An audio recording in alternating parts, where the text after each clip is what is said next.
میں ایک مثال آپ کو دیتا ہوں. دیکھیں, اسرائیل کے ہیلتھ منسٹر نے اپنی پریس کانفرنس میں ایک بات کہی کہ کوئی بھی سائنس کرونا وائرس کو ختم نہیں کر سکتی. اب ہم اپنے مسیحا کے منتظر ہیں, وہ آئے گا جس کو وہ مسیحا کہتے ہیں. ہمارے نزدیک وہ دجال ہے. اور اس وقت آپ کو پتا ہے کہ پوری جو یہودیت کی جو مرکزی لابی ہے وہ دیوار گریا کے آگے کھڑی ہوئی ہے, اور ان کا ماننا یہ ہے کہ اب ان کے مسیحا کا خروج ہونے والا ہے, یعنی دجال کا خروج ہونے والا ہے, اور وہ آنے والا ہے, اور وہ آ کر اس ساری وبا کو ختم کرے گا, اور دنیا میں جو ہے وہ جو کنگڈم آف ڈیوڈ ہے اس کو قائم کرے گا. اب وہ اس طرف بڑھ رہے ہیں. یعنی جو ہیلتھ منسٹر ہے وہ یہ بتا رہا ہے بنیادی طور پہ کہ ہم اب اپنے مسیحا کو پکار رہے ہیں. دوسری طرف آپ پوپ فرانسس کو دیکھیں کہ اس نے کیا کہا. اس نے کہا کہ میں دنیا کے تمام کیتھولک سے یہ کہتا ہوں کہ وہ کھڑے ہو کر دعا کریں, اجتماعی طور پہ دعا کریں, اور جیزس کو پکاریں کہ اس وبا کو اس وقت جیزس ٹال دیں.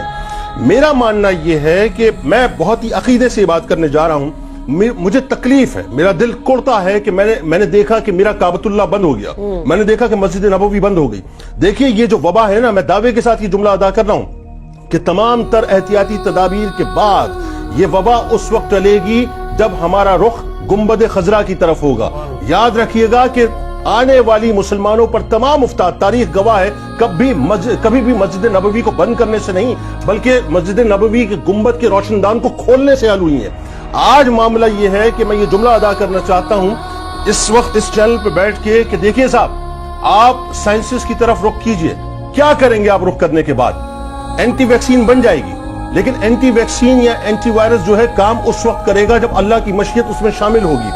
جب پوپ فرانسس کا عقیدہ یہ ہے کہ جیزس ہماری مدد کریں گے, جب یہودیوں کا عقیدہ یہ ہے کہ ہمارا مسیح آئے گا, تو ہمارا ایمان اس بات پر کیوں نہیں ہے کہ گنبد خضرا کے مکین جو ہیں ہماری داد رسی کریں گے اور اس وبا کو ٹالنے کے لیے اللہ کی بارگاہ میں ہمارے لیے استغاثہ پیش کریں گے. ہونا یہ چاہیے اس وقت کہ میں یہ چاہتا ہوں کہ صاحب ہو سکتا ہے میری بات پہنچے کہ دنیا کے جتنے بھی مسلم سربراہان ہیں, کم و بیش 57 ممالک ہیں. دیکھیے صاحب, ایک فیصلہ کر لیجئے.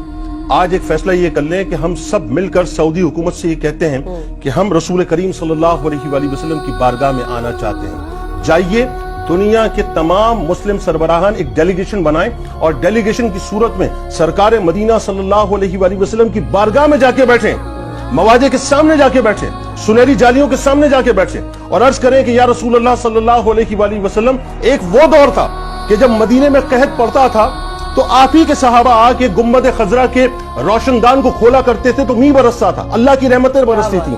آپ اللہ کے محبوب ہیں, آپ اللہ کے پیارے ہیں, یہ کائنات آپ کے لیے بنائی گئی ہے. ہم نے اپنے گناہوں کے بوجھ کو اپنے کاندھوں پر لاد کے آج یہ فیصلہ کر لیا کہ آپ کی بارگاہ میں آ جائیں. ہم آ گئے آپ کی بارگاہ میں, اپنے ہتھیاروں کو سرنڈر کر دیا, اپنی سائنس کو سرنڈر کر دیا, اپنی ٹیکنالوجی کو سرنڈر کر دیا, اپنی طاقتوں کو سرنڈر کر دیا, اپنی پگڑیوں کو آپ کی بارگاہ میں رکھ دیا, اپنی حکومتوں کو بارگاہ میں رکھ دیا. یا رسول اللہ, مسلمانوں پر بھی کرم فرما دیجئے, اور دنیا میں جہاں جہاں آپ کے امتی بستے ہیں سب پر اپنا کرم فرما دیجئے. میرا خیال ہے کہ دنیا کو ایک پیغام جانا چاہیے کہ ہم مسلمان ایمانی طور پہ اتنے کمزور نہیں ہیں کہ ایک نہ نظر آنے والے وائرس سے ڈر جائیں. ہمارا عقیدہ کل بھی گنبد خضرا تھا, ہمارا عقیدہ کل بھی خانہ کعبہ تھا, ہمارا عقیدہ آج بھی اللہ ہے, ہمارا عقیدہ آج بھی رسول کریم صلی اللہ علیہ وآلہ وسلم کی ذات اقدس.